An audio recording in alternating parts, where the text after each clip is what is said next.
Hello, and I'm Daniel Hook from TheGamersHub, here for your Konami pre-E3 event roundup. Okay, so they kicked off first of all by mentioning it was their 40th anniversary. And also later on, they also go on to say that it's the 25th anniversary of Metal Gear Solid. Pretty impressive for one game, and also for the company as a whole. After mentioning that, they moved on swiftly to something called Dance Dance Revolution Classroom Edition. Pretty exciting, I know, but it's not for the public, it's only for schools. Which I guess could be cast as public. Anyway, it's basically the dance board you get in the arcade where you dance and you've got the arrows pointing up, down, left, right. 20, 30 of them in a gym or in a classroom, big TV, dancing away, keeping fit. Pretty cool, don't you think? Personally, my view, just do physical education and game when you get home. Gaming and physical education, don't really want to mix them up. I prefer to keep them separate, but obviously that's just my personal opinion. After that, they went on to the mobile gaming industry, where they're making several new games and also porting other games to iOS.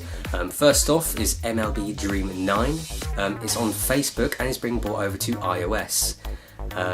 Also, Konami's independent developers publishing program, bit of a mouthful, Kung Fu Factory in Indio Studio,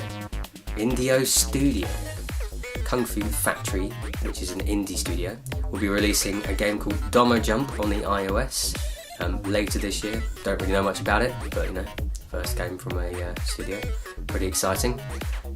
Puzzle Chasers, which is a pretty popular game, has reached 2 million unique players and is being co-published along with Zynga.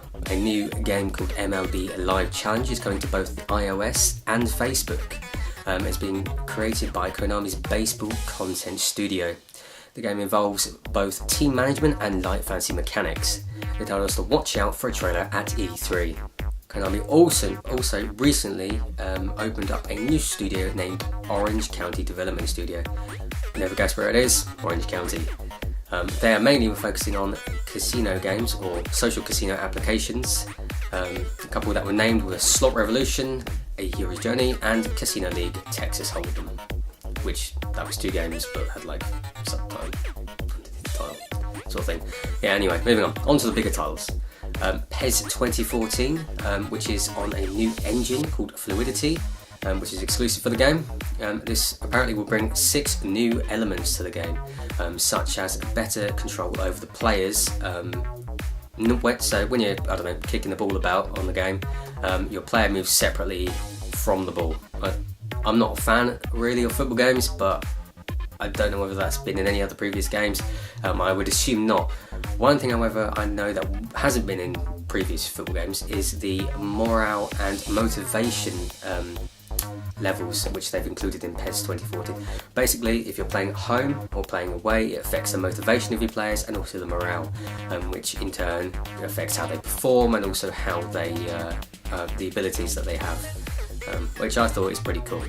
Next is Metal Gear Solid 5, which runs on a new Fox engine, or the Fox engine, not really sure which one it is, and they have a new voice actor, Kiefer Sutherland, who is voicing Snake, which is pretty cool, I guess. He's a pretty popular actor, I believe. I know of him anyway. In this game, they want to also show how the emotion comes across from Snake, not by just what he says, but by the tone of how he says it, and also the facial expressions.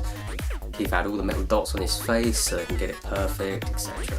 So it's basically like how they do in films or even other games, I suppose.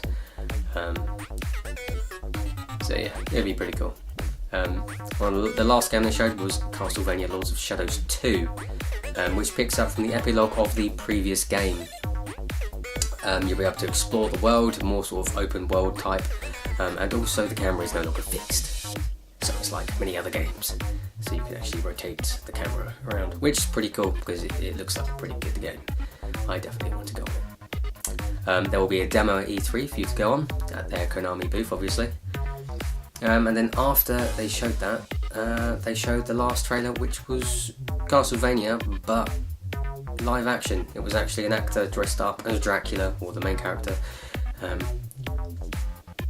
complaining how he didn't like his surroundings and called his dad to pick him up and take him home. So yeah, a little bit weird, funny in a weird sort of way, but yeah, shocking. I didn't really expect it, but it was a nice surprise. Anyway, that's it for this video. I'll be doing more next week. I'll either do roundups of the days, or maybe I'll section them down to Sony Roundup, Microsoft Roundup, etc. And hopefully I'll load them in the evening. But I have crappy internet, so could be a day or so after. But still, I'll get there eventually. So thank you for watching. If you've got any tips or hints on maybe how I can do this slightly better, feel free to comment or email me at dan.h@thegamershub.com. Thank you for watching, and I'll see you next week.